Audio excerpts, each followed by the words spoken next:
you here because I know how much you love Tom Brady. The cliff, the ravine, I don't know what it is, but I'm sure you're happy today. What did this performance say about Tom? Well, it's a ravine. It looked like a cliff. And then when I got a little closer, oh, it's a ravine. It's just a decline. Look, this says that without Bill Belichick there to give him the team success that masks his decline, he's obviously in decline. Belichick won after week 1. Brady zip. Belichick's winning. That's what this season is about for those two teams in an historical sense. Like when we look back at this, that's what we're going to be really evaluating. Is it Brady or Belichick? It's one of the hottest debates in sports for like 20 years. And now we want to see. Brady went to Tampa, all the weapons, coach, OC, underrated defense, his security blanket, and Gronk, who maybe is the third best tight end on the team. Like, who knows? Like, they are deep everywhere on offense. They even picked up some name brand running backs in the offseason. They got everything he wants. And Brady, as he showed last year, when he needed to beat Miami to get a bye in the first week, couldn't do it.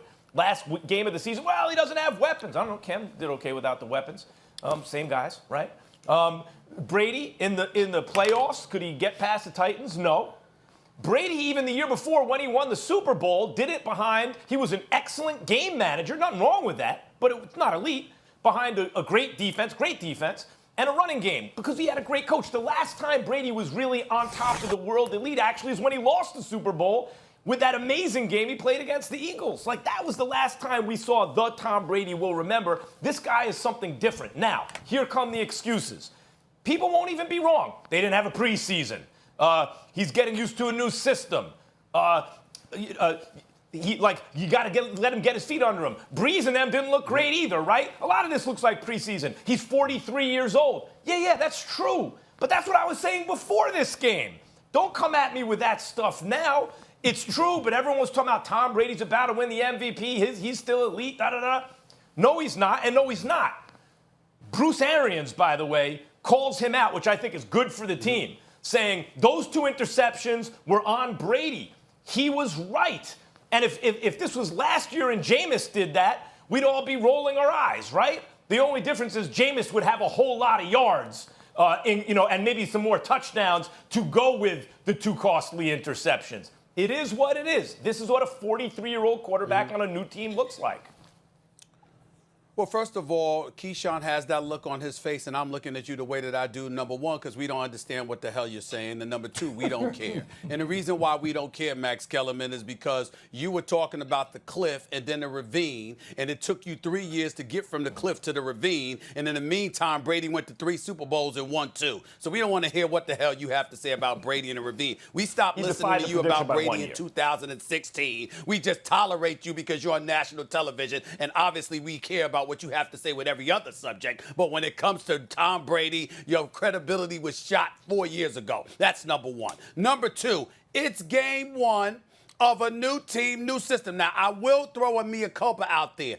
I thought that even though there was no preseason, because of his experience along with the talent, that it would work to their advantage because nobody else had preseason to go with, to work off of as well. I was wrong about that because the reality is that clearly him and his receivers weren't on the same page, and I don't think him and Bruce Arians was on the same page. You can't ask Tom Brady to stand in a pocket or veer left, right, and throw it wide right all the way over there and don't expect an interception. That was the pick 6 by Janoris Jenkins. Okay, by the way, New Orleans is one of the most well-balanced team in the game. I predicted they would win this game, and with having Malcolm Jenkins and Janoris Jenkins added to that defense, with Marshawn Lattimore still out there in that secondary and what have you, obviously they're gonna have an upside to them over most teams. So Tom Brady got exposed in that regard yesterday. Tampa Bay clearly has some work to do. That means Bruce Arians. That means obviously Byron Leftwich. That means Tom Brady. That means his chemistry with the receivers, whether it's O.J. Howard, whether it's Mike Evans, whether it's Chris Godwin and the boys.